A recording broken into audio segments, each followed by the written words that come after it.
유럽의 기독교가 쇠퇴하고 있습니다. 기독교의 정신적인 수도라고 할 수 있는 유럽에서 교회를 폐쇄하는 경우가 많고 전체 교인 수가 급격히 줄어들고 있습니다. 영국의 종교사회학자인 스테판 블리번트 교수는 100년 안에 유럽에서 기독교가 사라질지도 모른다는 우려를 표명했습니다. 대표적인 가톨릭 국가인 이탈리아에는 2만 개의 교회가 있지만 1000개 이상의 장소가 아무도 쓰지 않아 폐허 상태입니다. 영국의 성공회 교회는 총 16,000개 정도 됩니다. 이 중 4분의 1 이상이 일요일 예배 참여자가 20명도 안 됩니다. 이미 1980년대부터 30년 동안 수천 개의 교회가 문을 닫았습니다. 이처럼 성공회는 영국에서 그 어느 종교보다도 빠른 속도로 후퇴하고 있습니다. 2020년 한 여론조사에 의하면 영국인들의 55%는 자신이 종교적이지 않다고 34%만이 기독교를 믿는다고 응답했습니다. 이 와중에 스코틀랜드 에든버러에 있는 한 루터 교회는 프랑켄슈타인이라는 술집으로 바뀌었고 브리스톨에 있는 세인트 폴 교회는 서커스 훈련학교가 인수하였습니다. 교회의 높은 천장이 서커스 훈련에 적합했습니다. 맨체스터 북쪽의 클리데로 시의 한 감리교회는 이슬람 사원으로 변신했습니다. 미국의 폭스뉴스, 월스트리트 저널 등 주요 언론들도 유럽 교회가 문을 닫고 있는 현실을 보도하고 있습니다. 유럽에서 교회가 쇠퇴하고 있고 더 이상 유럽을 기독교 국가라고 말하기 어려워질 정도입니다. 한때 사람들은 바쁘다는 이유로 교회나 성당을 덜 찾았지만 최근 젊은 세대는 종교에 대한 관심 자체가 없다는 점이 더 큰 문제로 대두되고 있습니다. 한 연구기관에 의하면 사람들은 점점 덜 종교적이 되고 대신 더 영적이 되어가고 있습니다. 이는 제도권 종교가 제공하던 가치와 형식에서 벗어나 명상, 산책, 자연과의 접촉 등을 통해 개인적 차원의 수련을 선호하는 경향을 반영합니다. 부동산 웹사이트에서는 매물로 올라온 교회를 많이 발견할 수 있습니다.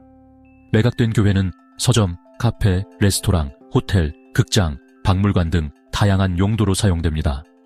때론 교회와 걸맞지 않은 곳이 되기도 합니다. 경건한 기도를 드리던 교회가 주인이 바뀌어 나이트클럽이나 스트릿바가 되기도 합니다. 신자들이 볼 때에는 마음이 아프겠지만 유럽의 많은 교회가 처한 상황을 적나라하게 보여줍니다. 미국의 경우 2030년까지 약 10만 개의 교회가 문을 닫을 것이라는 전망이 나옵니다. 뉴욕 맨해튼의 라임라이트는 이러한 변화를 상징하는 사례입니다. 1844년 남북전쟁 당시 성공회 교회로 지어진 이 건물은 시간이 흐르면서 나이트클럽, 마켓, 헬스클럽으로 용도가 바뀌었고 지금은 오프 브로드웨이 극장으로 재탄생했습니다. 한때 마돈나와 보이 조지 같은 유명 인사들이 드나들던 장소였지만 교회의 본래 기능과는 완전히 단절된 모습을 보여줍니다. 타임스 스퀘어의 또 다른 교회 건물은 경영난으로 문을 닫고 방치되었다가 1995년 피자집으로 변신했습니다. 존스 피자라는 이름으로 운영되고 있는 이 피자집은 내부의 스테인드 글라스를 그대로 살려 독특한 분위기를 자랑하며 선겁 중입니다. 유럽에 사는 16에서 29세 청년들을 대상으로 한 조사에 의하면 체코 91%, 스웨덴 75%, 네덜란드 72%, 영국 70% 등 많은 청년이 신의 존재를 믿지 않는다고 응답했습니다. 젊은이들이 신의 존재 자체를 부정하는 것입니다. 그러면 유럽의 교회가 쇠퇴한 이유가 무엇일까요? 첫째, 출산율 저하입니다. 기독교를 믿는 인구의 출산율이 떨어지고 있습니다. 반면 동방 정교회와 이슬람은 높은 출산율로 유럽에서 교세를 유지하고 있습니다.